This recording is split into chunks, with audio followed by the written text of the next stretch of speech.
was that thing, Blake? It sounded like an animal. But I swear to God, it was standing on 2 feet. Daddy, are we gonna die? No, it's my job to protect you. What's wrong with Daddy? He got sick. Blake, Daddy's scaring me! Blake, stop!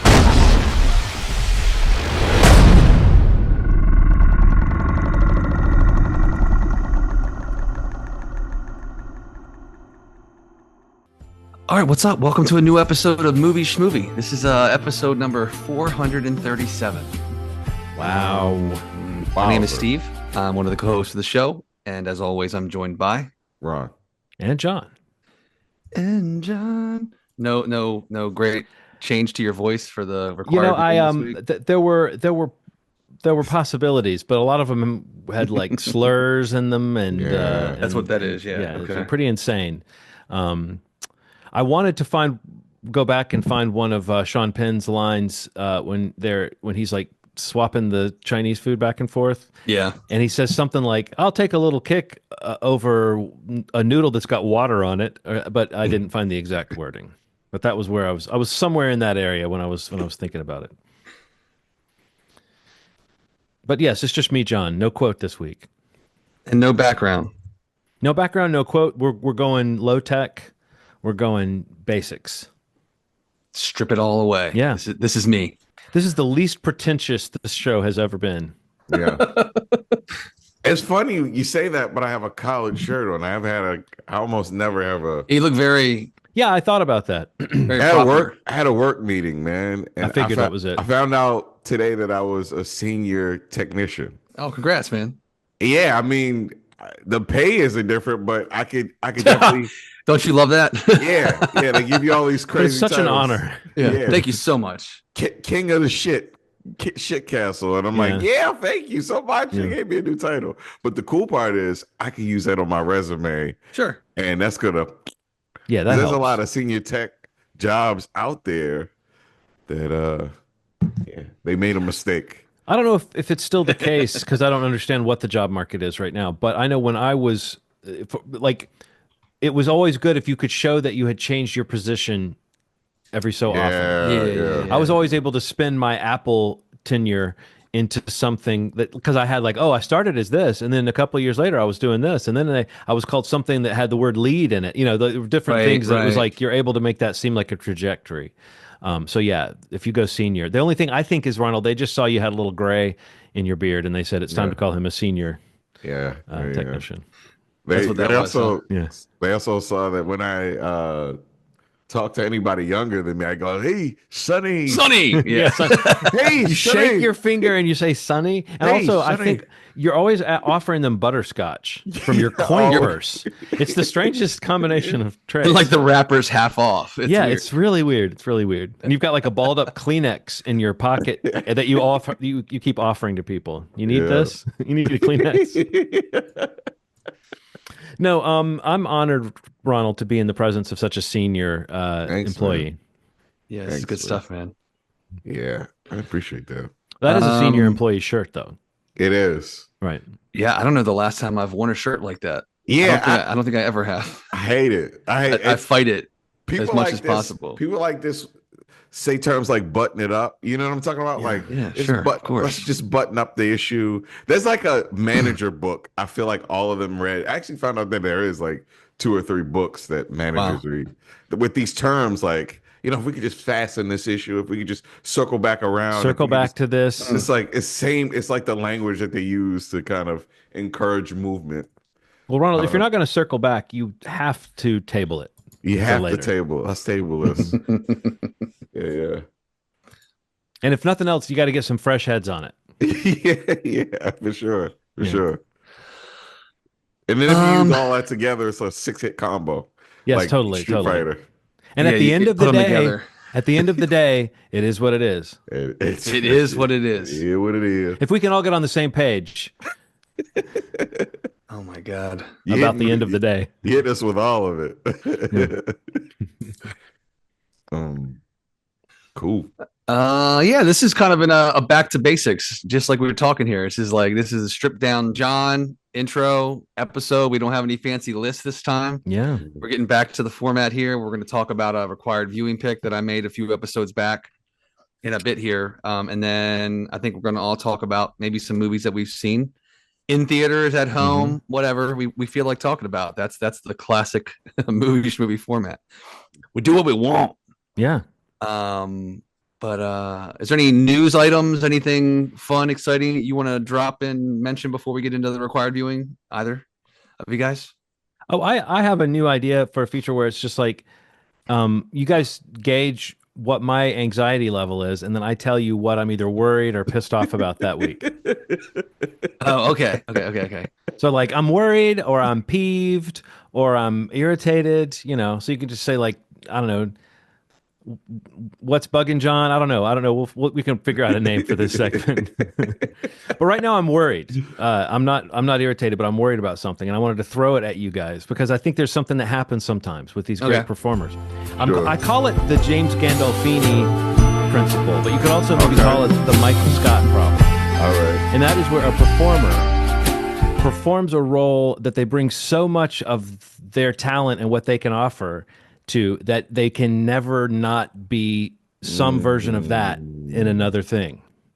And that, like, the reason I say that is like, whatever you think of The Office, Steve Carell can't be funny in anything else without making you think of either that or Anchorman. You know what I mean? Like those are two great comic modes, but he can't get past those. So when something like that ends, you go, he'll never be that funny again, And James Gandolfini, he always was Tony Soprano, no matter what he did. Like that's not really a problem, but it's like it's a good thing he got to be Tony Soprano for so long because there's no way you're not going to think of that. And I have a concern about now that What We Do in the Shadows is over, that Mark Proksch, who played Colin Robinson, and Matt Berry, who played Laszlo, I don't think they will ever get to be as funny again because you'll always be thinking that's like Colin Robinson, or that's a lighter version of Colin Robinson, or that's a lighter version of Laszlo. And it's because they brought so much of their comic. I mean, it made those characters great. But unlike the other characters who were doing accents and stuff on that show where they can kind of step in and out of it, I think those guys, like Matt Berry, at his funniest, you're going to be thinking, oh, that's kind of like a Laszlo thing. And I just feel like I'm worried about that, Ronald. What do you think? I'm a big Matt Berry fan.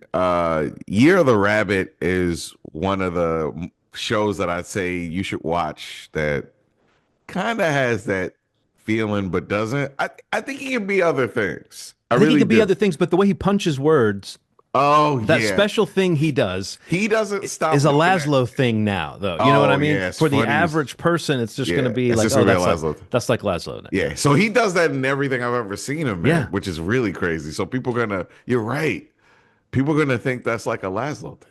Could be like, oh, that's like Laszlo. And then Colin Robinson is the same thing. Like that, Mark Proksch was funny in other things. He was on Better Call Saul. He was on The Office.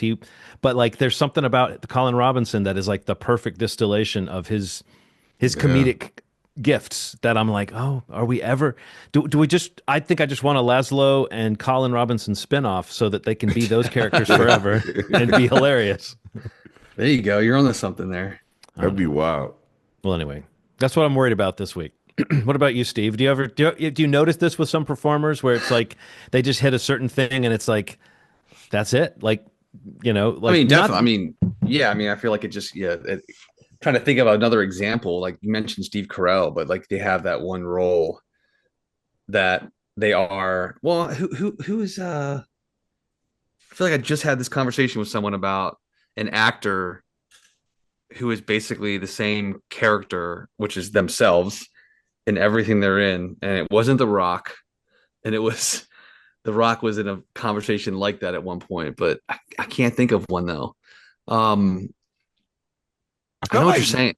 Vince Vaughn was in a corner like that for a little bit. He would do, but he didn't have one character. I think that's what saved him. That was more like he keeps playing the same thing. It wasn't like, oh, he's always, and then you name the character from Old School or something. He would have the rant every movie. It's like, suppose you and I fall in love, and then I get sad, and he just goes down the whole run. You get chlamydia because you cheated on me, and then I can come back into the relationship, and then you just like. that was a thing for a couple movies. Mm-hmm. I was like, damn, this is he. And then he starts doing different stuff, man. He was in True Detective. I was like, oh, that's what I was thinking. True trying Detective different immediately. stuff. Yeah. Trying different stuff. Well, maybe I don't know. Maybe listeners, if they think about somebody that fits that, it might be good to hear. If if there's anybody we're not thinking of. What, Ron? John David, and I'll tell you why I think that. I don't know if he's one thing, but like I think he feels like he has to yell all the time. Who's this? John David Washington. Oh, but I don't think he has an iconic role that you don't go, oh, that's Frank Wilson. Yeah. His famous role, Frank Wilson. Is this beginning of your diss song? Because it sounds like a. Well, no, I'm just saying I don't think that he has. You've never been in an iconic role. Well, he hasn't. Like he hasn't played a character on a television show for 7 years, like the examples I was giving. You're absolutely right. But yeah, and he's not that good. Yikes! I mean, look. You call him like you see him, man. He's been solid. He's been solid in some things, but I don't think like what was it? Why am I spacing on the robot movie? What was that called? Well, he was great in that. That was a fun movie. I think that matched his like what he can do really well. What was that called? The one that was shot on a cheap camera, the Sony camera. Oh man, come on. I mean, a lot of people liked it. The Creator. The special effects in that was so good looking, man. Like, honestly, that's the thing. Like that movie, like I like that movie so much. Yeah, but like he was the worst part of it, and I feel like we had this conversation when we talked about that movie, and like that may have, and John's right. I think that may have been some of the best he's been. But like I've always kind of been selling stock on him. Like I've never been in the bag. Actually, the best he's been outside of The Creator was Ballers. Yes, he was incredible. He was so good on that, and that seemed to be a peak for him because he was a football. I guess he was like just his personality, like he just was something different than he's been in any other movie that he's had. I think since then. I struggle. So I just saw. I tried to watch the first couple of minutes of Tenet because I think it's some of the most special camera work and action I'd seen.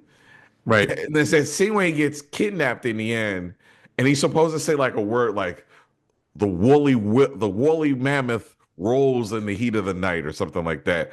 And it was like he was trying to deliver this line, and I'm like, I don't believe him. I don't believe he's like a secret agent with this line in his head that he has to say to make people believe. Okay, he's not a terrorist. It's like, what is it about him, man? Like, well, I think he's a guy who's like, what's the line? Like all sizzle, no steak. I think he's like all simmer, no nothing else. like you know what I mean? Or no anything else. It's like I feel like he's really good at glowering and that kind of simmering. He's got that good stare. I mean, I think that's maybe why he worked for me in The Creators, because so much of that role was like anger and being on the defensive, and I think he played that well. But yeah, I don't think he like some people can like deliver dialogue in a sort of laid back way and it sounds natural, and some people do it and it sounds kind of wooden, and I just think he's one of those actors who sounds kind of flat to me. But I see why he's not like borderline incompetent the way that like an actor who wrecks movies is. But I do think that he's what you said, Steve, is that it's like he's often the least inspiring part about a movie. You know what it reminds me? And good movies, really good movies. It reminds me of like his casting sometimes feels like, Jesus, I'm gonna just say it, like musician casting. The way that like Common's in the movie. Common's gotten better, but you remember when Common first started? Yeah, and he was like in like Terminator Salvation. He's like, we have to get to the planet to get to where we need to go, so that John Connor can get. I'm like, Jesus Christ, you sound like a board with a mouth. He's very dry and stiff. And what was that other one that he had? Like another perfect example of a movie that's I thought was very good, but Malcolm and Marie with Zendaya. He tanked that movie. Like he's on there with her, and she is just like he electric. tanked that movie. He tanked, and that he movie. Just could not even like. I just felt like And the casting in that role was like, this movie could be incredible Yeah. if somebody could match Yeah. her that X factor that she has. And I don't know. But obviously this has turned into a let's cut on John David Washington episode of the podcast. No, we don't do that, but hopefully maybe he's got some cool stuff in the pipeline and he'll prove us wrong. Yeah. I'm ready for my opinion to change. Yeah, that's exactly. I feel the same. I hope he proves us wrong. What else? I hope he doesn't come in here and like kick our asses, and that's how he proves us wrong. I mean, sometimes it takes what it takes. You know what I mean? Know, I guess we asked for it. We had it coming. So yeah.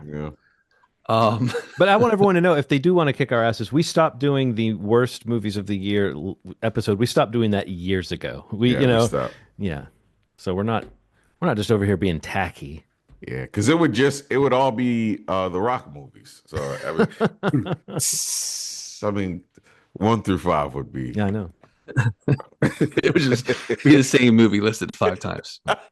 He's had one movie this year, but it'll be every slot on the list. Every slot. All right, let's jump into the required viewing and talk about this for a little bit, because I'm very excited to hear about a movie that you guys saw. Or maybe I don't know who ended up going, but some of you may have seen this week. But first, again, my required viewing from a few weeks ago was a movie that came out officially in 2023, but it got a digital release this year finally, called Asphalt City. I was reminded of this movie when I went and saw The Order. Ty Sheridan is in both films, and one of the production companies that put, one of the a production company is one of the many that put out both of these movies. But it just kind of popped back up on my list, so I picked it towards the end of the year. Stars Ty Sheridan, like I said, Sean Penn, Michael Pitt. Most people, I don't know, Mike Tyson's also in it, but the actor wise, you probably recognize one of those names maybe. And this is a movie that just takes place in New York City. It's, a paramedic shift workers who are taking calls, 911 calls, emergency calls, and just kind of how their lives intersect, how they kind of have confront conflict on the job in their personal lives, and a lot of moral conversations taking place in this movie. But had either of you heard of this? Again, remind me before I picked it, or was this a new kind of thing on your radar? I never heard of it. I had heard of it and had seen the poster. That was it. Okay, gotcha. And I knew about it from when it was going to be a Mel Gibson movie. Oh, really? Yeah, before Sean Penn was. Oh, I think it was always Ty Sheridan. I didn't know that. But it was going to be Mel Gibson, and then Ty Sheridan stuck around, and they brought in Sean Penn. But Interesting. I don't know if the director changed in there somewhere too. Right. I think at one point, Darren Aronofsky was connected to it. Anyway, oh my God. The movie floated around for a little while. Oh yeah, you're right. I see that right here.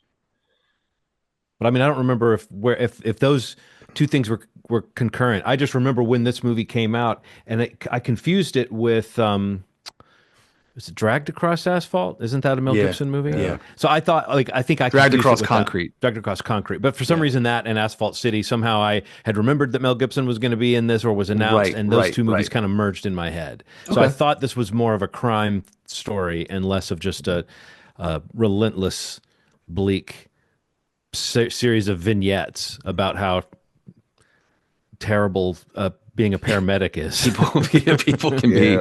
I didn't know that this had like a different name. My Black Plex Flies. didn't find it. Yeah. And then like eventually it was like, oh, you mean Asphalt City, Black Flies, or interesting. Yeah, some of the festival coverage that was reviewed that I think I may have read some of. I think like David Ehrlich posted a review, and someone else did when it was called Black Flies, and that's another thing I should have said. Like I remember that from when the movie was like being talked about, that they reviewed its festival run, and all that those people said was that it was supremely unpleasurable, depressing material, Very bleak. Yeah, very bleak. But I would say there was a kind of beyond that. There were times where I was just like, this is suffering porn. Like this is just going into a new scene. Like Nikki was watching it with me, and she said, "This movie makes me hate everybody," and I was just like, she didn't say it like it was fun, you know. And I think there is something like very it was very draining. But I do think, and also I think there's a narrative aspect that kicks in a little over halfway in that really feels like it's the thrust. There's like a moral dilemma that the movie gets into that's really, I mean, it's not a moral dilemma, but it's a moral question of what one of the paramedics does that we don't know the full ramifications of. And I almost feel like maybe a more conventional movie or a more structured movie would have played with that element of what Sean Penn's character does late in the film and like why he made that choice and if he made that choice. Do you know what I mean, Ronald? That like that feels like a hook. Whereas up to that point, it was like, oh, here's a scene that either goes kind of okay, but not really, or completely horribly, you know? And it just, I thought we were going to watch, it was almost like a Taxi Driver type thing. I kept thinking, oh, is this guy going to snap and start doing crazy shit? And he kind of does, but that's not really what the movie's about necessarily, is like this crescendo of him doing anything. So yeah, Ronald, how did you feel about the mood and the tone? And do you think it's really this bleak to be a paramedic? Yeah, I think it is. I think it probably is too. Yeah. I have a friend that does forensics, and just half of that stuff is just a reactionary thing to a paramedic call. You know what I mean? It's like that stuff is so fucking bleak.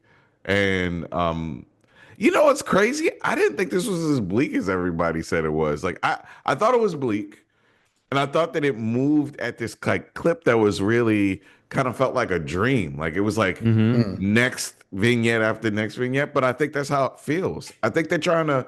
I think what people don't like is the accuracy of it.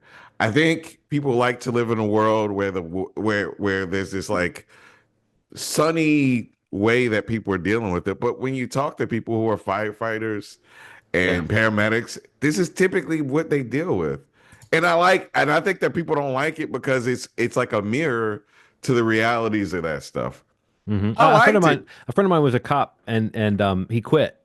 And he said it was because every day, everybody he encountered, he was seeing them at their worst or on their worst day. Right. He was either delivering news or taking them in or stopping them from doing something. And he just said it started to make him feel so bad or badly towards humanity, you know, and that it like he couldn't take it anymore, you know. And I totally understood that idea of like, oh my gosh, you know, even if you're a highway patrolman or something, it's like, you know, and again, this is not to make excuses for the way that some of those people maybe take that shit out on people, but as far as what would that mental toll be? I mean, I could see it being bleak to be a paramedic, but the way this guy's even like living in like the shittiest situation possible and getting involved in this creepy, weird relation. I felt like the movie was painting it almost like you said, Ronald, as like a nightmare more so than a reality. It's almost a dark fantasy film about how bad it would be to be a paramedic.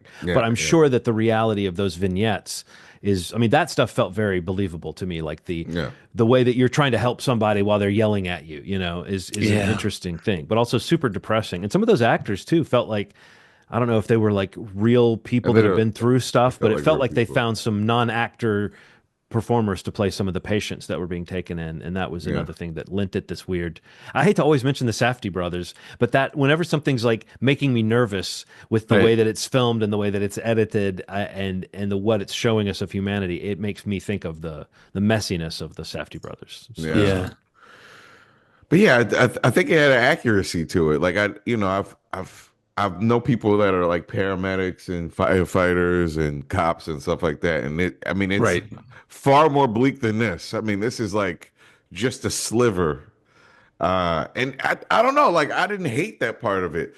The part with the body in that house felt like that was a little too far. That felt like, are we getting into like a horror film at this point? Like it's like, it was. And It's one of those movies that's just, it's tough to watch. I mean, whatever scale of bleakness you find that it falls.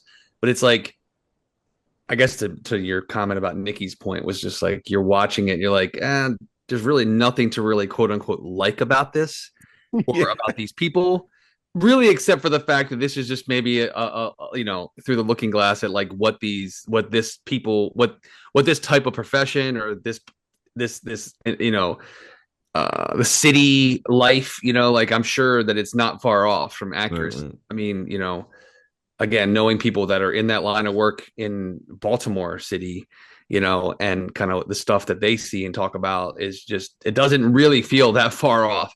And I mean, I feel like it's like, the thing that I think I like about movies like this, and that I did like about this movie, is that, the characters that you're meeting, you're following, whether it's Sean Penn or Ty or Michael Pitt, even, like they're on this like spectrum of like, how much has the job, or how much is the city, the people, the profession, how much is it like not only changed them, but like how much is it basically like destroyed them, or compromised, the person that maybe they once were. And we don't know who, Sean Penn or Michael Pitt's characters were before we meet them.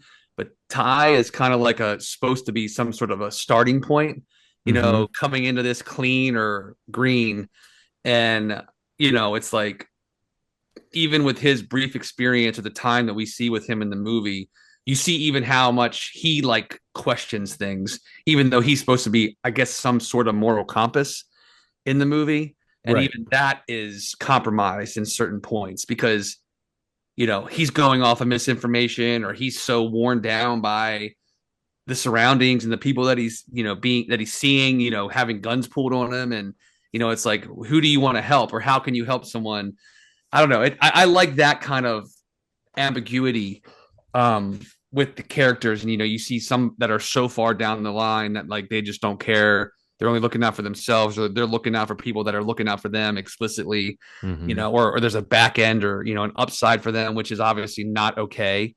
But it's just that differentiation is really interesting to me. And I don't know that the movie does it well across the board, but that's the most interesting things I found about it. I thought it was okay. I mean, I thought there's enough there to kind of keep me interested. The fact that it's kind of like the little vignettes, like John had mentioned, probably kept me more interested in it than I would have been, just because it breaks apart so quickly into different scenes. It kind of kept it moving for me, because I don't know that there was enough there to kind of really hook me and keep me interested in a movie that might not have been that. I don't know, but it was okay. It was I think it's on Hulu, if it sounds at all interesting to you. I kind of, when you were saying it was like, is it going to be like Taxi Driver, I was like thinking, Training Day, a vibe, like it had that little vibe, or if it would go more into that. And it does tiptoe around that a little bit, with these characters, with specifically Ty and Sean's characters, but just could have went a little better, I think, or went a little further maybe. Well, I mean, I think that what you're getting at is reminding me of what I was saying about the plot line that we get into in the last half of the movie. I think that has an arc to it, and a result and a consequence to it that does feel like it throws some of these other things into like sharper focus in a way, some of these questions about what they're doing. But I think there is also something about, like, maybe you would have done well to have like a half hour or 20 minutes of like, here's what it's like with these vignettes. And then you get to this choice. But I think there is something about knowing what they've been through before we see the choice that Sean Penn makes. I don't know. I do think there's something about the bludgeoning nature of this movie that makes it effective. But I also think it lends to the feeling that there's not what you're kind of saying, Steve, about there's just not a huge story or a big there to pin all this stuff on. Right. But I did take a break in the middle of watching it just because some stuff happened that I had to take care of. And I think it helped me. It's like, oh, okay, I can come back and do another hour of that. An hour in, I was feeling like, man, this is just relentless in a way that was, again, not unpleasant from a cinematic standpoint. It's well acted. Sean Penn's really good. The scene I mentioned with them eating noodles in the car, I found that scene funny and infuriating in this way that just really got to me. I know. The way the guy like goes back and forth, because he just really wants the one that tastes the best to him, and he wants to make it sound like the other guy made a choice, but it's also like he's hazing the kid. And it's just kind of, and then later he says, I didn't even like Chinese food. I don't know. That stuff was good. I think Sean Penn is, he's good. Did you know?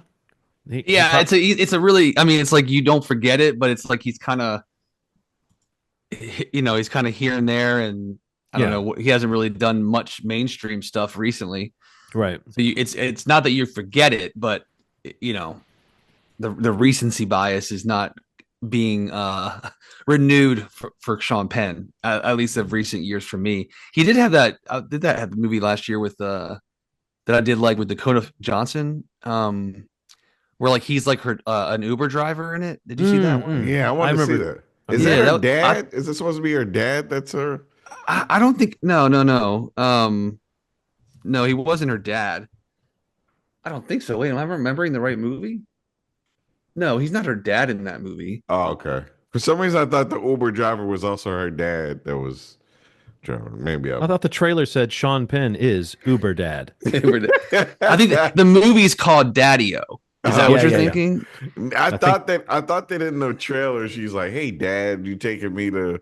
Maybe she might have been sarcastic. Now that I'm thinking about it. Yeah. That Dakota Johnson snarkiness. Yeah, there you go. But yeah, he was really good in that too, though. But I mean, yeah, but you're right to your point, John. Yes, like it's like, wow, yeah. Don't forget, Sean Penn is an amazing actor. Like, who knew? You know, Yeah.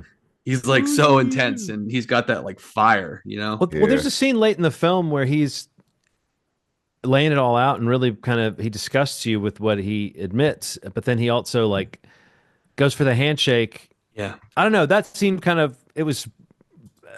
I thought that was a case where acting really made a moment kind of heartbreaking, even though you don't really like this guy. totally. But you still sort of feel some sort of pity for him, and I think that's something that Sean Penn has always been willing to go there with a character where it's like, oh, it's like he's unpleasant or pathetic or something. You know what I mean? Something that is that maybe that's who he really is, but he also allows that to be captured on screen. So it's like he seems like an angry guy, but he plays that. And this, I don't know. There were parts of this movie where he was charming by Sean Penn standards, like where he's kind of like being the mentor. But then there's when they're having like their funny banter and they're trading like the worst jokes that you've ever heard. I think that hints at that kind of Ronald, which I do know is true to people that are in these professions, the gallows humor, right? Like that's how they survive is by having a little bit of that darkness. They can joke about it. That last joke was dark. I was like, oh goodness. Okay. Will we So Mike recommend this Tyson was movie? like weirdly just a background character. Like I thought Mike Tyson was going to maybe do more. I don't know, how he gets a part like that, but it seemed almost like, oh yeah, you almost wouldn't know that was Mike Tyson if you didn't know it was Mike Tyson. Yeah. His speaking parts were pretty. I mean, he emoted enough. Like he's definitely the angry boss. Well, he kind of is like this angry but sweet. Like the way he plays it is like he's like, you guys, I'm not mad. I'm disappointed. Dead dogs. Like what? That dog scene, thing. That scene was crazy. It was insane. I think that's where Nikki. That's where it kind of lost Nikki, because they played that scene, but also that was an indication of how fast this fucking movie was moving. Because it's like, oh, he goes out and sees the dog. Oh, you think, oh, is something bad going to happen to that dog? I hope not. And then bam, it's like, oh yeah, something bad happened to that dog. But also then the way that scene plays out, Michael Pitt is such a piece of crap. But also, but you're right, Steve, that you do see his like character as like a response.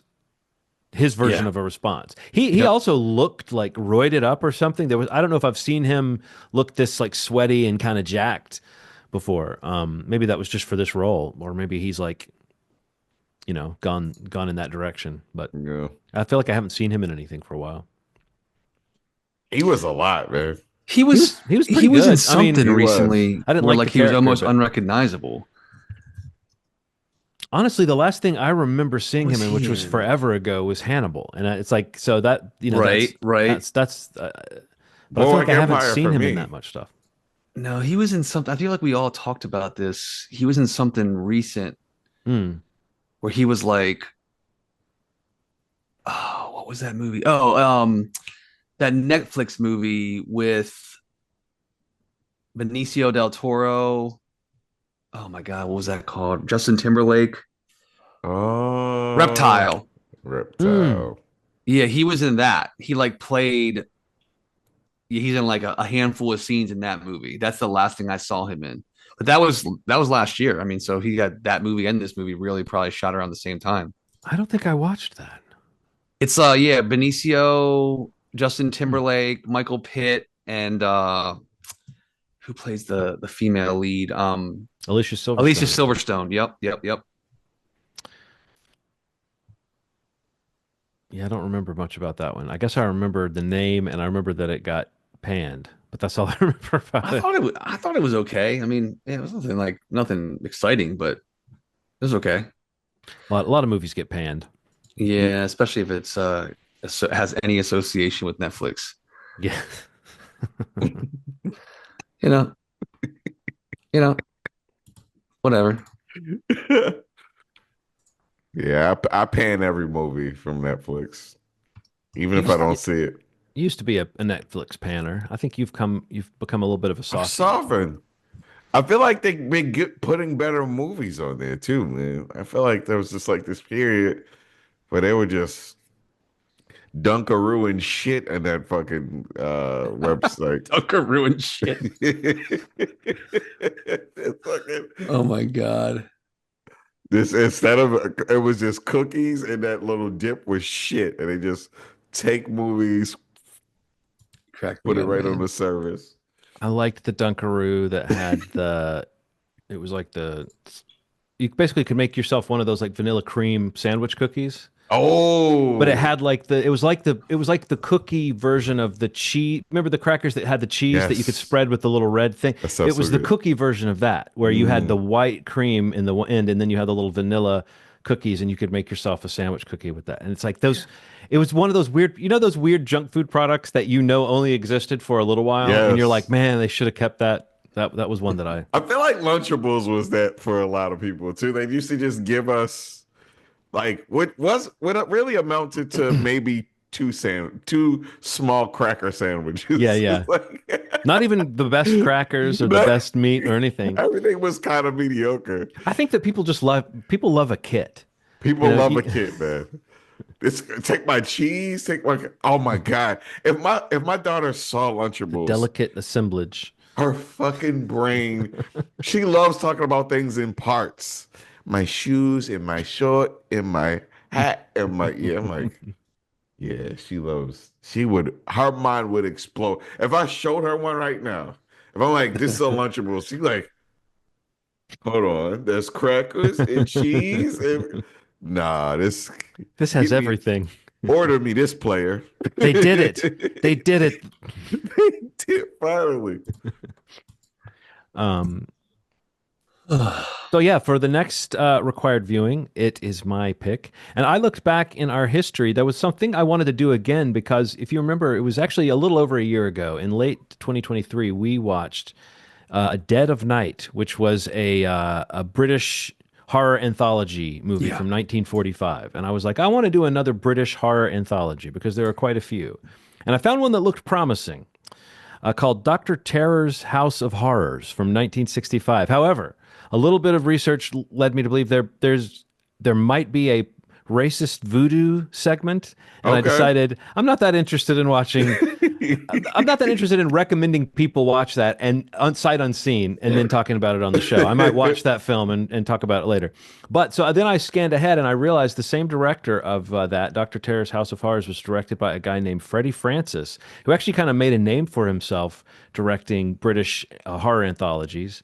And in 1972, he directed a film called Tales from the Crypt, in which the esteemed Ralph Richardson, yes, the British actor, plays the Crypt Keeper, a totally different version of the Crypt Keeper than you're used to, but the similar idea in that these are based on the old EC comics that were the basis of the. I don't even know if these might be based on actual horror short stories, but the tone of the film was borrowed from the comic Tales from the Crypt, which was an old school comic, which then got readapted by the HBO series later. So this is an anthology movie from 1972, starring a lot of great British actors, people like Peter Cushing and Ralph Richardson, and then also someone you might recognize like Joan Collins. But it's a pretty well-regarded movie, brisk 92 minutes. I think it's a little campy and a little fun and a little creepy. And I do remember a couple of the segments. I saw this a long time ago, and I remember a couple of the segments go kind of hard. At least that's my memory from my young mind of watching this movie. Is a couple of the segments go. It might be a little campy the way it's executed, but I do think a couple of the fates that Cool. the characters suffer is appropriately nasty. So, Tales from the Crypt from 1972, directed by That's a Freddie cool Francis. pick, man. Do we know availability here so we can direct Yes, everybody? it appears to be one of those that it's on Philo, it's on Tubi, it's on Cool. Fubo, Plex, Crackle, Roku, and Zumo. So all the big names. After a while, it just sounds like we're making up these. You're just making up. Yeah. It does sound like that, honestly. Yes. And for a second there, when you started naming them, I personally thought you might have been making stuff up. Well, I mean, you could be like, John, is it on Kuko? And I'll be like, no, but it's on Jam Jam. Like we could just go. I'd buy it. Yeah. Yeah, I believe you. So, folks, it is not on Kuko, but it is on Jam Jam. Wow. Holy shit! It is kind of cool that it's one of those titles that exist on a lot of the fast providers. Yeah. That's like really cool. like Roku channel. It's on there. Like this is obviously a licensing thing where like they want people to be able to watch it. Unfortunately, in some of those scenarios, like with ads inside of it. Oh, But I think Fubo is probably the one that it's probably not going to have ads. I don't think Plex would probably have ads either. But yeah, cool. Seems like it's pretty available. Fubo. Man, Yeah. It's so I know, many. I know, man. To I know. Fubo. I mean, it's one of those Sling. things where we're just, I mean, I'm actually a little older than you guys, but still we're in that age group where these things are just gettable to us. Yeah. Yeah. To someone who's like 60 or above, that shit sounds like just insanity. Oh, Yeah. it really does Like you're sound speaking like, in tongue. right. It's like you've stopped speaking English and like they don't Yeah. know, what are you Yeah. referring to? Are these your friends' names? What are you saying? Yes. This is Totally. the gang down at the pizzeria. Chim Chim and Blibbo and Lamina and just whatever sounds. Whatever sounds you can make, there's a service for it. Yeah, just find it there. Find Tales from the Crypt from 1972. Just like wake up tomorrow and say, "Oh, Jeep Jorb," and look for it. Spot it on Jeep Jorb. All right, cool. That's our next pick. Teased it a little earlier, but guys, you got to tell me about the Wolfman. Technically, Steve, it's just called Wolfman. Wolfman. Apologies. There's no the. Yeah. The film, Wolfman. I don't know. This was an interesting one. We had a really fun conversation coming out of the screening last night with a couple of people that were sitting next to us the whole movie. Did you know them? Okay, there's a funny story about that. They were not press. And Redacted went up to them and said, "Hey, you guys, who are you with?" And they say, "We don't have any access." And they're like, "Well," Redacted said, "You're going to have to sit down there." And they said, "Okay." And the guy says, "I'm not going to move. There seems to be plenty of seats in this row. I'm not going to move." She comes back and starts yelling at them. And she's like, "The only reason I'm letting you stay here is because there's..." If I get mad, I might turn into a wolf. Right. Yeah. It was crazy. So they weren't supposed to be there and just got yelled at. So when you came in and they were talking, I was like, they were unwelcome guests. But we had a nice conversation with them after incredible the movie. conversation afterwards. It was really fun. I'm just Really saying fun that the reason I conversation. brought that up is because we all had a similar take, I think, which was that we were at different points going, "Oh yeah, this movie seems like it might be doing something," but then in the end, it seems like a lot of this stuff wasn't building up to something that the movie was necessarily going to pay off. But then the things that the movie did do that were interesting weren't necessarily part of that long setup phase of the movie. That was kind of my feeling, was that it kind of dragged. Like in the beginning, Steve, they set up a family dynamic that you think is just going to blow up around the supernatural events of what's going to happen in this story. But in the end, what then happens is the wolf. I mean, folks, it's called Wolfman. The one thing you can guess is that probably the lead is going to have some kind of transformation. But the idea that then that when the transformation happens, he's kind of cut off from his family in this weird way that meant that you didn't get to see the payoff of like his anger issues with his daughter or the fact that he and his wife are saying they were unhappy.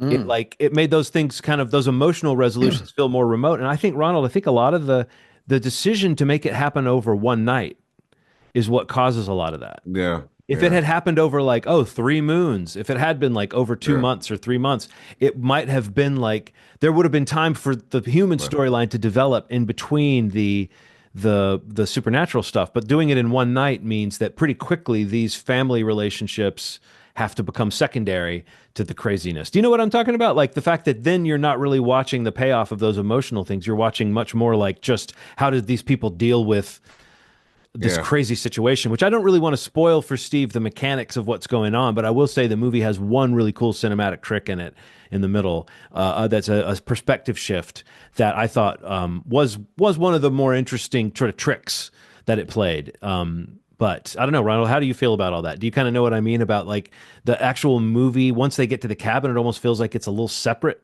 from the setup that we got. There's like a time economy that this thing just completely abuses. It's like let's jam in as much as we can. It moves so fast.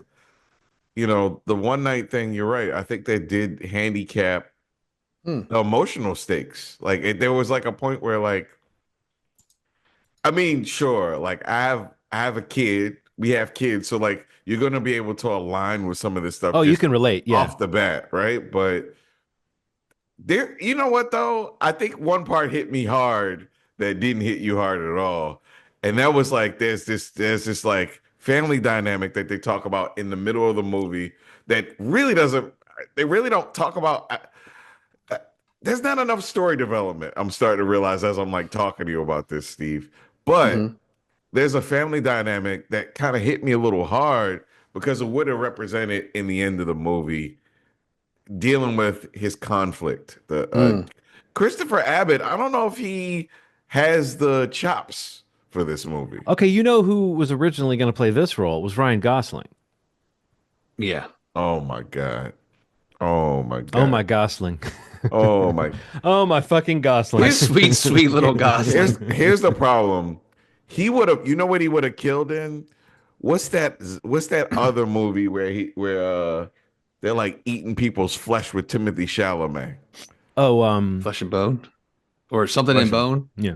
There's like an indie thing that he pulls off, the like sad eyes. He's so sad during the movie that there's no shift to me. You're talking about Christopher Abbott. Christopher Abbott. No, I is think you're so right. sad. I like Christopher Abbott, but he was droopy in this. Yeah. He's so sad the whole movie that when the stakes change, you can't tell when he's like, I'm like, oh, okay, the shoe's gonna drop, but he's gonna be scared, right? And the only reason I know he's scared, you know why? The only reason why I know he's scared, right? The sound. The sound is the only reason. The sound design was great. It was fucking incredible. So like you have two things. So like this movie that isn't necessarily paced the best, and some of the best sound design I've ever heard, like Invisible Man level. You remember how that sounded, where it just was like, I don't know I saw that at home, and it felt like it was moving all around the house. Like I literally thought people were upstairs. It was so well designed. And this felt the same way. There's just a lot of like, what? How the hell am I hearing something below me? You know, like it sounds like it's in a basement, and then something above you, and then something. That was around. almost Sam Raimi-esque or like Evil Dead-esque, the way Yeah. the audio design got so there's a middle part of the movie where he's dealing with like the weirdness of his predicament, and it did make me think this is like a more grim version of like Bruce Campbell in an Evil Dead movie, because he got to like he kind of gets fucked up. You know, he gets physically fucked up in the movie. It's a body horror situation. It really does. And he but the heightened senses and stuff like that. I thought that was the sensory stuff, the perspective stuff that they do is cool. And I liked that element enough to think that maybe like there's one of those twists that I thought, oh, I would like to watch this movie one more time, now that I know one particular section what they were doing, because I would like to watch, because Julia Garner, I will say this, Steve, one of the things is like you might expect there to be more. You might think this is, oh, this is going to be a balls out performance for her, and she does carry a stretch of the movie, but it's Right. almost weird that she's in this movie. Like, Really? Yeah. it almost would have made more sense if it was her and Ryan Gosling, because then you can see why she would be, oh, I'll just be the wife character. But she's not just that. I'm not saying she doesn't have, she actually is the one who kind of, like in the last act, she's the only person who really can kind of be heroic, because it's a very limited character set. But there is this thing where it's like, I feel like I kept waiting for a big scene that just didn't quite happen. I don't know. Maybe I was, a little bit at a remove from the movie, but I did feel like this movie was like solid, but it never quite like took off, in that way that, for instance, The Invisible Man totally merged the domestic violence storyline with the paranormal, or whatever you want to call that, even though that was like a technology version of paranormal stuff. But it was like the idea that those two things, the madness of this character was developing hand in hand with his ability to be invisible, was an interesting thing. And I think in this movie, again, it's just, I don't know that it quite had the, I don't know that that anything quite got its hooks in me like that, but you can feel this movie trying to spin that kind of like, the role of the father or the parent, maybe, and the anger and the wanting to keep his family together. I don't know. I just felt like it was almost there. And I don't want to blame Christopher Abbott, because I like him and I think he's a good actor, but I do think you might be right, Ronald, that there's something about that character that feels kind of wishy-washy, and it might be because of the performance. Like there's one scene where he is waiting outside of her. He's waiting outside for Julia Garner. And it's just the way he's sitting on the steps waiting for her. He's like hunched over and he looks so sad. And Ronald and I both thought it was kind of funny. And I don't know if we could really explain why we both kind of chuckled, but it was just like, it was so much. It was just like, oh, can we get across that this character's kind of sad? And there he is kind of sitting there on the steps, hunched over, looking really sad. I don't know. It just felt like, there were like a parts Girls episode. Felt like an episode of Girls, the werewolf in the middle of it. That sounds kind of good though. Yeah, it does. Like, but here's the thing, Steve. Like, it wasn't an awful movie. No, it's not at all. It's got some great atmospheric scenes, and there's some creepy moments that are really cool. But here's you guys watch way more horror than me, and I pretty much figured out the whole entire movie within the first 10 minutes. And I normally am surprised. Like I get a surprise. There were zero surprises in this movie. When I say like no surprises, I've never felt like I got this movie. Like, well, I kept thinking there was more of a story we were gonna get. Steve, there's a flashback that then says 30 years later up on the screen at the beginning of the movie. And so you see him as a kid and then you see later. And I kept waiting to find out like what happened after the moment when it cut away from the flashback. And it's still at the end of the movie. I wasn't really clear on whether what that was. On whether that was the end of that moment, or if there was stuff that happened off screen that was implied that I wasn't quite getting. I will say this though, in the department of cute father daughter whatever stuff, you have I Love You 3000 from Endgame. This, or was that Endgame or Infinity War that had it, I Love You 3000 in it? I guess that was Endgame, because the first one, right? the daughter wasn't around before the blip, I don't think. Is that right? We're not going to try to piece out the MCU timeline on a tangent. Yeah, no, it's I think you're right. Hold on, the second one. Second one? Because that's when they go to convince him to get back into the game is right after he's already come back from right. losing, and He's like, I don't know if I want to do this. Glad we figured that out. Well, this movie has a cute father-daughter thing that gets repeated a couple times that I thought was sweet. Yeah, it reminded me of the kind of thing you do with your kid, the mind reading thing. That was good. I mean, Lee Wanell is the guy who wrote and directed this, and I do think you see that. His knack for whatever it is that we like about his stuff is like it's present in this. This just was not as tightly constructed of a movie.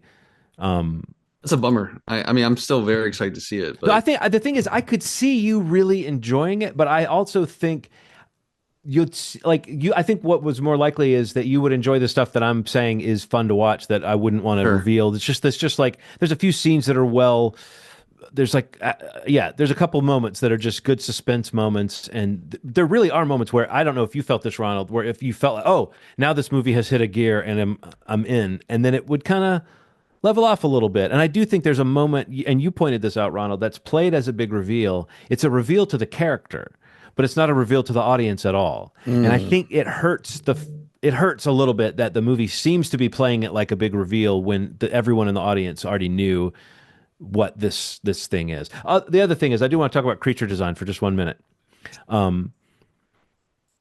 I like the creature design. There's a minimalism to the creature design in this that's kind of cool and creepy, similar to the way that Nosferatu is not some crazy creature. But I think it's really funny now that we have a world where we know that half of the people that saw Nosferatu are like, where was the creature? Why wouldn't you get it? Like, if those people then come see this movie expecting like a full wolf transformation, and you do have, it's more of they really put the man in Wolfman in this movie, and I think that's a cool thing. But I do think it's interesting that we're in the age of the minimal monster design. Yeah. You can easily be like, what's that man doing behind that other man? He's like, oh, that's a wolf. Yeah. Oh, cool. What's wrong with that guy with the underbite? Is he a zombie? Yeah. Does he have a skin condition? Yeah, I regret it last time you had mentioned, John, that there was like the clip of the transformation. Mm-hmm. And yeah, I kind of regretted going to watch it. Yeah. Did it make you how did it make you feel? I mean, again, I don't want to judge it without seeing the movie, but I think it kind of was a little underwhelming to me. But yeah, I don't know. I'll withhold judgment until I can actually see it. But yeah, I just my initial reaction, like just that one piece of it, was like, nah. Well, I mean, it was kind of weird. By the time it gets to that, you've already accepted that you're not seeing the typical werewolf story. Okay. So I think in that moment it was more like, oh, they're going that far. You know, I almost wondered if there was going to be any real transformation at all by the time it gets to that part. Yeah. Okay. Do you know what I mean, Ronald? Like, it's because it's almost played more like a disease or something, and less like an animal transformation. And if it's the metaphor that I think it is, like I think it hurt my feelings more than it was like an effective scary movie. It was like, oh shit! What's the metaphor that you think it was? Am I gonna spoil it? Well, we don't know if you're right, I guess, right? There's like a thing where like the dad has it, and he's a monster in the woods, right? And there's like this thing like, is it like shitty dads just give like passing on trauma or passing on abuse or something like that? Yeah. Do you hand this down from generation to generation? Because it felt like this guy was a good guy, and then he was basically like, I'm leaving forever. You know what I mean? Like, right. It just felt heavy. Like, I'm like, God damn, like I already have like this like trauma stuff about like I don't want to be my dad. I mean, not even like my dad was a bad guy. No, when you said that last night when the movie was over, I was like, that's such an interesting thing, because I do think this movie gets into that question of like how much that, I don't know, it's just that dad energy and what it is and what it does, you know? And I think I think a more tight version of this movie would have really made all that stuff click. But it's still interesting that it even gets into it, you know? Yeah. Even with me telling you that still doesn't give No, it still doesn't. It still doesn't give anything away. Like you can still watch a movie like, oh, okay, it's odd. It's an odd movie, but I think I want to see it again. I just want to see it again to see the way Julia Garner is playing that stuff in the middle before we know what she's really encountered. Like the little trick the movie plays with perspective. Yeah. It doesn't show you the same event from two different points of view, but it does switch a little bit, and you start to go, oh, okay. When this person was acting weird to this person, what the other person was doing was not what we thought they were doing, because we were seeing it from their perspective. It's almost interesting how much of what makes this movie interesting has nothing to do with any of the usual werewolf stuff. Yeah. Like there's very little of the usual werewolf stuff in this, I think. I'm gonna have to agree. I mean, Interesting. like you don't, and all the stuff we're talking about has nothing to do with that. Like you know what I mean? Like the usual mechanics of werewolf: get bitten, full moon, Right. get closer to the full moon, slowly become a wolf. You know, animal nature taking over. All that stuff is, you know, waking up in the park with blood on you and then finding out there were murders. None of that stuff is in this movie. This is much more about what you're talking about, Ronald. Like a processing of trauma or a Yeah, processing of anger or something. it's a Wolfman procedural.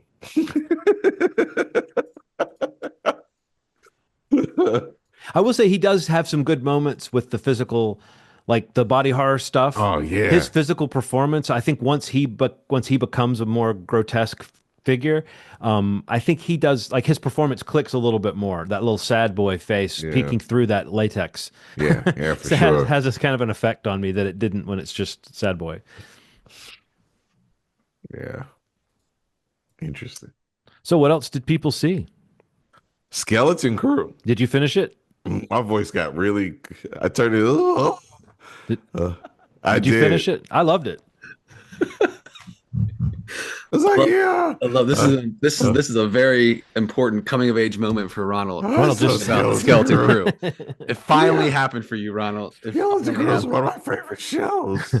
I just feel like by the time Skeleton Crew got to the end, I had such a sense that they knew what they were doing, and they had a story, and it felt like a story. Like unlike these other Star Wars shows where they don't know they're getting a second season and they plan a multi-season arc or something, this felt like a story. At the end of this story, you get conclusion to what the story was that we were seeing. I'd be happy to see any of these characters pop up again, but if I never see them again, they got a story, you know, and it's complete. I thought that was really kind of impressive. uh, in the words of the man from the opera singer from Mr. Deeds, genius, genius. I thought it was so good. I thought that the tone of it was so fun. I love the like, man, you know, that's such an interesting time because you could save someone's life at 7 years old or 8 years old or even 10 years, you know what I mean? But you still not have any idea of like, you know, how to talk to a girl. If you know, it's like that stuff is really how it feels. Like, you know, it's just like I have the ability to process this stuff. I don't really know what all of it means all the way. I don't, you know, I know that I like these things. I know that I know that I feel like I can be an adult. I know it feels like I can pick this thing up, or Yeah. if an adult yells at me, I can defend myself. But there's They like never these, stop being kids. Yeah. yeah, there's like this dynamic that keeps playing, this ebb and flow of them kind of feeling like adults, and then an adult being like, "You are fucking kids." Right. It keeps happening, man, through different, you know, the bad side and the good side, and that's the frustration of being a kid, kind of like you have all these objections to things that you know are dumb, but you can't prove it because you're a kid. You know this is a dumb thing. You know that your mom getting you to wear this thing is dumb, and that these kids are going to make fun of you when you get to school. You know it. You know it. Yeah. You see it a mile away. Your parents can't see it, and then when you get there, like, oh, I had to punch a kid because he called me a piece of shit because I look like a, you know, with my pink sweater that you gave me, this pink and brown. Why did you let me, you know, that stuff. And it plays that stuff out so well. And you know, And even gives the parents, but especially the dad, he had a great moment. Oh, That moment where man. he says like to his son, like, son, you're talking to a level 7 analyst or whatever. That is a great moment. And that's in That's so Star good. Wars. And that's like not a moment that you get in Star Wars. There were so Yeah. many things in this show that felt like that, the image of like spaceships coming in at nighttime and like raiding, and it's like suburbia, but it's Yeah. Star Wars. That was just cool looking. It was It was well so cool, achieved man. from an effects standpoint. And I was just like, this is, and also I love that in the end they come down to a kids on bikes mission. Yeah. We got to get across town on our bikes. I mean, I know that's like on the nose for what they were trying to do, but I think that is in the spirit of what you're talking about. Like they kept it on like kid scale, but the fact that the kids had seen what they'd seen, partially because people don't worry so much about what they do in front of kids. Right. They feel like they Yeah. can control them. They had knowledge from all these little sectors they'd been in, and I thought it was really cool seeing that group of kids kind of become a team in the last few episodes. And when you talk about saving a life, Ronald, I'm assuming you must be referring to the moment with Wim and KB. Oh God, man. When she says to him, I bet you thought it would be more exciting to save somebody's life. I just thought that was I don't even quite understand why that's such a great line, but it was just so beautiful to me because that kid, Wim, kind of needed a win. Like he was sort of the main character, but he was also sort of the most little kid like of them all and the kind of the most pointless. And then in the end that he gets to do these few things that really trade on like his compassion and like how good he is. That was just great. And each of the kids had that, you know. Each of the kids were so good. And then Jude Law, just sitting on top of it all, yeah. Jude Law just being this like pirate, this like he represented all these things that felt heavy, man. Like what he kind of had these different personalities for different friend groups, which is kind of what you wind up doing as a kid. Like you wind up like as you get older, you become different things for it's like Saul Goodman in space, a guy who like plays different parts, you know, honestly, for different people. Yeah. Sure. And he just became this like different things for these different groups of people. And he cared for those kids, you know, like he saw himself in them. That was the part, the pain when he starts talking about his past. That's the moment where you go, okay, that's why this guy has a little ounce of redeemability in him is that he doesn't want to hurt the kids. He didn't really want to kill their parents, even though it seemed like he was gonna. That was the point where I was like, take it easy, man. Like I think he would have killed the parents. I don't think he would have killed the kids. I think that's where he's at. That's his twisted morality. I think he would have said, you don't need your parents. I could be your dad. Right. Jude Law. You'll get over it, you know? You're alive, you'll get over it. Well, what I love about him too is that character is really like that Han Solo who just didn't feel the call to be heroic. And I like that they managed to I don't know. I just think it's a really cool thing to see an actor like that come in and you can totally see why he would sign on to play a character like that. You know what's crazy? I know this is people didn't like it, but The Acolyte, I wouldn't have known about the types of people that Jude Law kind of was, if they weren't for that show. The kind of in-betweeners. Yeah. They didn't really talk about those in other stories the way that they talked about it in The Acolyte. These people that were like, had Jedi abilities, but weren't Jedis. Exactly. Or were using the Force, but not even calling it the Force. Yes. You know? Yes. Yeah. Not part of the binary is what you're getting at. And I think that's really cool. No, I think it was really awesome. And without giving too much away because there's some cool reveals in the story of Skeleton Crew. I like the way I love the details of what they ended up doing. This is not a Jedi Force heavy story, but the little thread that goes through, I thought that they handled it perfectly. And I love the answer we got in the last episode to what that was, that it wasn't, what I was afraid of, I would say. But I kept thinking it was going to be one thing, and that I loved it. And I will say this: don't you think this has something to do with John Watts? Like look at the Spider-Man movies that John Watts has made, and look at how well they handle character and like those heartbreaking moments, and balancing it with like kids and hopefulness.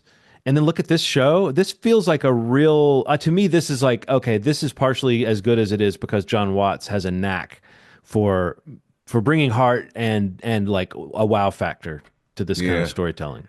I mean, just like Fern, Wim, KB, and Neil, just their dynamic was so fun. And you're right, man. Like I think John has this thing for like the way teenagers talk to each other. And even though these are kind of preteens, it's a similar thing, it's right? Similar thing. You know, the stakes aren't quite as high quite yet. I mean, but they were. This is like life and death.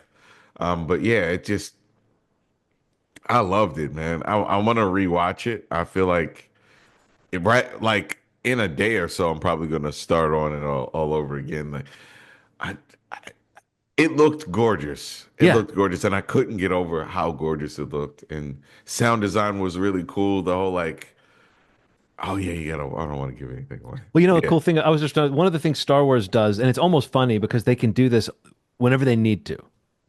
They can take as much time with whatever they want to. But if they need to show like 70 characters jump into 15 ships and take off, they can do that in one shot that's like 3 seconds long. Yeah. They can have like, we're getting out of here. I'm like, how the hell did all these people get out of here? Well, I like that there's plausible deniability. Even the gross pirates in this who were coming through and like just shooting up suburbia, Yeah. obviously trying to Jaleel kill White. people. But even them, like you sense that if they survived and popped up in another thing, you don't begrudge any of, you know what I mean? They didn't Yeah, seem yeah. like this wasn't the Empire. This was a different kind of villain. But yeah, I kept saying Urkel doesn't like that or whatever his character would pop up in this story. And Nikki finally was like, is Urkel, is that really him? And it was like, what did you think I was saying? Like in every episode that this show came up, commenting on Urkel. But he got to do more than I expected. I thought it was going to be a little token part where he got to be like, you know, one of those guest shots someone does on Star Wars. But he was in pretty much every episode going, come on, yeah. God, yeah, he was really enjoyable. I really enjoyed everybody. Kelly Like, MacDonald was great too. yeah, Her who little was small. the wolf guy? I don't know who played that guy's voice, but I love that guy. I love that guy. I love because you know there's a Wolfman in the cantina in the first Star Wars movie, and he looks almost just like that. I love that they kept that design, but made it a little more mobile, but still kept it. There was a lot of practical stuff in this show that was good like that. Yeah, if we get to this planet and that's not what it is, he threatened him so many times, and yeah, it was cool. So the show had a lot of great lines because the kid dialogue was great. But one of my favorites, probably my favorite, was Wim when they were trapped by the kind of garbage thing that was pulling their ship down, and he was shooting it with the gun, and he was blasting it, and it wouldn't let go. He said, "It's too invincible." I can't. It's not working. It's too invincible. That's just such a great little kid thing to say. Yeah, it was solid, man. How far along have you gotten in it, Steve? I'm only like halfway through it. Okay, Yeah. cool. Well, you got some fun yet to see. Yeah, I'm excited to finish it. I might try to finish it with Erin. She was interested, so Cool. take advantage of that. I wanted to mention one movie that I saw while I was in Chicago this weekend, briefly. It kind of like was one of those things where I was like, oh yeah, there is a sequel to that movie coming out this week. And it was Den of Thieves 2, Pantera. How was it? Or Den of Thieves, Pantera. Some places shows it with the two, some don't. I'm going to say Den of Thieves, Pantera. It was just okay, honestly. Like, you know, I feel like Den of Thieves has like a little spot in my heart, like of a movie that I liked more than I thought I would. Just felt like, you know, this just I don't even know, like the machismo action thriller, like too much energy maybe for its own good, but I came on the other side of Den of Thieves liking, you know, the actors, most of the performances as kind of like a I don't know, like a lightweight Heat knockoff or trying to be something like Heat with some really cool action sequences in it. And I'll say that Pantera has like a really amazing car chase sequence in it, which is probably the one bright spot in the movie. I felt like for a movie that's 2 hours and 30, almost 40 minutes long, it was extremely slow and very boring. The plot points get so convoluted that, you know, even me and going, you know, back and forth with my buddy after the movie was like, really having trouble maintaining like why half of the plot really mattered to really ultimately what you want to see happen in the last 30 minutes of the movie, which is last 30 minutes of the movie is actually pretty exciting. It's probably what, you know, most people probably think this movie is going into it. You only had to wait 2 hours and 10 minutes to get to that. I know. Right? Yeah. Was it worth it? No, but the last bit was fun. You know, Gerard Butler, you know, I don't know. He's having fun in this movie. I mean, I don't know. He's kind of got that own little line of movies that he's in, these action movies, kind of like Jason Statham has these movies. You know, they still make money. They probably make more money on home video than they do theatrically, although Statham's movies are still doing pretty well in theaters, actually. But O'Shea Jackson Jr. was horrible in it, though. I got to just say, flat out. Really? Like, flat out, yeah. Like, for a character that was kind of charismatic in the first movie, like the whole angle of Donnie, that's his character in Den of Thieves, without spoiling Den of Thieves, if you haven't seen that movie and kind of what allows him to get into the sequel, there's a character element in that first movie that really, you know, he plays into very well, I think. And once that's understood and you know what's going on with him in this sequel, I just had so much trouble believing any of it. And, you know, there's like no personality and I don't know. There's just the script was horrible. I don't know. It was just really a bloated, lackluster sequel. I gotta be honest. Like I had my buddy watch Den of Thieves on the plane to meeting me in Chicago, and he texted me while we're on the plane like that was awesome. I can't wait to see the sequel because he didn't even know what this movie was. So I was excited going into it. Then I felt horrible afterwards, where I was just like, we committed this time. At least we got to do it together. I guess is a silver lining. But he and I are 0 for 2 recently. We saw Y2K together, and which he absolutely despised. I just didn't like it, but I don't know. Yeah, Den of Thieves just okay for me. I mean, like again, there's some cool action sequences in it, mainly the car chase sequence and the big heist at the end of the movie. And then a couple little twists here and there that the first movie also had, which is people looking for that. It's there, but it's a little let down by it. I gotta say, a little let down by it. That said, these movies are made for very little in comparison to what other movies are being, created for. So it makes money. I've already read that they're talking about another movie in this franchise. So we'll see where it goes. But Den of Thieves 1, far superior. Okay. I saw a music documentary that I think that everybody should see. Luther Vandross, Never Too Much. I think it came out on CNN. I'd heard about it. Sundance kind of named it one of its better movies that came out last year. And I think it was like a bidding war on it, and CNN eventually picked it up. Man, Luther Vandross has one of the most amazing voices I've ever heard in my life. Sure. And if you hear what he's on, everything from Ringo Starr to David Bowie, like he sang on everything that you could think of, and he wrote a ton of stuff too. And just seeing him in his most vulnerable state, because he dealt with a lot of like weight issues and stuff like that, losing weight, gaining weight, and then just not being able to find love while he was alive. Like it's just like a sad, sad sort of thing. But it's the happiness is that he always enjoyed making music. So that's kind of the thread of it that makes it really fun to watch, and seeing some of his performances and realizing where he was. When you were probably listening to an album, you're like, oh, look on the credits. Yeah. He sang background on that. I mean, he's one of those guys like Michael McDonald or something, where you find out like all the records he sang on, right. And it's like he was like, didn't Luther Vandross sing with God, what group did he do backups for before he? God, it's gonna drive me crazy if I don't think of. Was it not the Talking Heads? Was it? I know David Bowie talked about him a ton. Oh, maybe that's it. That's yeah, it's yeah. David Bowie talked about him a ton, man. Like there's like parts where like you can see him in the studio. They were like making a song, and he like came up with a line, and David Bowie's like, "Whoa, what the fuck did you just say?" Pause. Like, and he did like change the song because Luther was such a good writer. He create new things. And yeah, the 1974 tour and the album Young Americans, which if you know that Bowie song Young Americans, it's got some great like backups on it. It's like call and response stuff. Yeah, Luther Vandross was part of that. So yeah, one of those people that's just part of music history. You gotta give your props. I guess I'll mention a doc that I watched that was I didn't actually think this movie came together as a movie as well as it could have. It felt like there were just some incongruous moments where there would be like transitions with weird, like it sounded like placeholder music that you would get from like a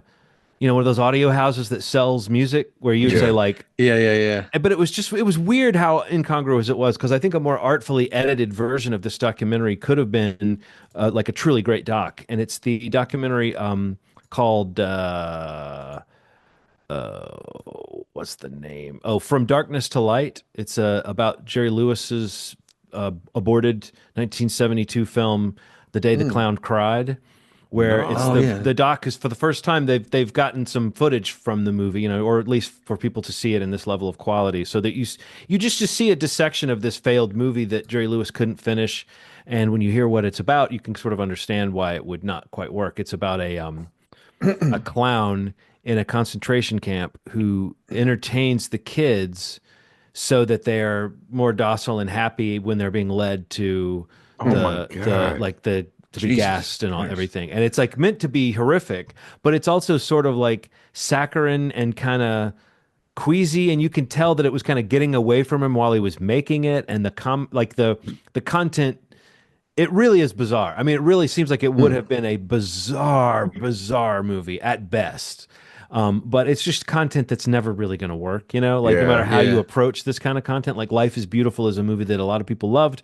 And, you know, I remember even being kind of smitten with aspects of it, but it's also a movie that a lot of people criticize because of just the wrongheadedness of trying to use not just Nazi Germany, but like the backdrop of a concentration camp as like story fodder. It's just a sort of, you know, there's ways you can maybe deal with that material without being so crass, I guess, would be the way to look at it.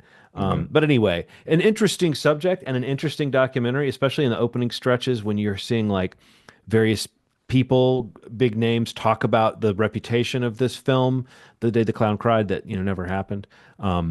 But yeah, I just feel like a slightly better edit and a slightly more artful presentation of the same material would have been a really good doc. Now, it was aired on, I don't know if it was AMC or something. It was aired on a cable channel, and I actually heard saw about where that. I saw where somebody that was the only airing of it, but someone had linked to a Roku recording of Really? the movie, and I saw that being shared on social media, and I clicked it and Wow. watched it. So I don't even know where you can watch this movie now, but I would say just be on the lookout for it, or maybe even see if you can find that Roku link that someone shared. It was a very weird thing to do, but I'm glad they did. That movie concept sounds It's awful. crazy. Yeah, no, it's and the footage, you can see it's just not working. And it's also like Jerry Lewis, whether you think Jeez. he's funny or not, it's not a context in which his shtick works. And so it really feels like it can't have felt like it was working on the day when you're in like a muddy concentration camp set and you're like doing like goofy slapstick. You know, it's supposed to be weird and off-putting, but it's not supposed to be like, oh my God, why are we doing this? You know what I mean? But Yeah. I think that's the way that it felt to make this movie. So yeah. An interesting subject. If you're clued in on those movies that never happened kind of thing, this is one of the big ones because very few people have seen anything close to an assemblage of what the movie would have looked like. Like Harry Shearer, oddly enough, is one of the few people that was allowed to watch it or was shown, you know, some kind of rough cut of it, and he said it's bizarre and horrible. You know, that like it's not like some hidden gem that just needs to be Wow. rescued. Yeah. So weird. That is weird. Now I gotta see the doc. What's really interesting is Jerry Lewis talking about it because you can tell he's very embarrassed and ashamed, but also some part of him still feels like he wishes he could kind of get the creative energy back that he thought he was doing something, you know, like, I don't know. Yeah. It's an interesting thing. He's a problematic guy in interviews and was known for saying some pretty lousy stuff, but he's pretty candid in this thing. And it's an unusually candid, honestly, clip of him. He's even kind of doing that thing people do sometimes in documentaries where he's like, why are you asking me this? Like, you know, like, why are we talking about this goddamn thing? But then he so Yeah. clearly wants to kind of get it off his chest a little bit. I don't know. Yeah. I gotta check that out. You'll be able to find it, Ronald. I have a Oh feeling. yeah. Yeah. Everybody in Springfield's SOBs. I don't know, for some reason it reminded me of that episode. Gabbo, Gabbo, Gabbo. Oh man. Everybody in Springfield's SOBs. All right. Is that all we got right now? I think I that's think an so. epi. That wraps it up. So John's pick for next week's required viewing is Tales from the Crypt, the 70s. What is it? 72. 72. Yeah, if you type in Tales from the Crypt 1972, you will see the appropriate links Yeah. for Awesome. this movie. And then otherwise, we'll see. I don't know. We'll see between now and then. I'm not sure, but Maybe check in on Silo would be. Silo. Oh, Severance comes out. Oh yeah, That'll be a Severance. must watch. So we'll talk Severance next week for sure. I hope. I sounds like a love very it. schmeevy episode. The promotion that they're doing where they actually set up in Grand Central Station. Mm-hmm. The Yeah, that was actors were awesome. there. Oh, what? That's nuts. Yeah. Yeah, I would love to have been able to see that. Everything I've seen, I haven't seen much, but the stuff I've seen has indicated that they really sort of like up the ante on the concept of this show, like that they add layers and that it. I can't wait to see where they go with season 2 of Severance. It's gonna be Like good. that's first season gonna be ended, good. and you felt like, oh my gosh, they really are doing something. You know, like they really are. I don't know. It's almost hard to describe the way that season ended, and then we're almost 3 years out. I'm ready to get back into the workplace and leave my personality at home. Yeah. Awesome. So movieshmovie.com is the website. You can go there to listen to the podcast and choose where you would prefer to subscribe to us. That'd be great if you could do that for the audio option. YouTube.com/movieshmovie podcast if you want to watch the podcast or listen. That too has options. You could also watch shorts on our YouTube channel if you don't have the time to check out the whole podcast. We kind of break out some little pieces of the episodes there. Takeaways, if you want to get a little taste of what the podcast was about this week, you could watch that there as well. But any of those, if you go to the YouTube, hit subscribe, hit the bell to get notified when new stuff drops on the channel. And we would appreciate if you did any of the stuff I just mentioned. It'd be great. And even better, maybe tell somebody you know about the podcast. Always trying to find a larger audience. Yeah. Text somebody, email somebody if you still email. Send a carrier pigeon, see where it ends up. Throw a bottle in the ocean. Someone will find it. Tie a note to a brick and throw it through someone's window. That works. I didn't tell you to do that, but that works. But yeah, anything you can do would be greatly appreciated. Someone who likes that kind of thing. I mean, I'm not just saying anybody's window. Yeah. Yeah, good clarification. Yeah. But yeah, thank you so much for listening as always. You made our day. Thanks. Bye.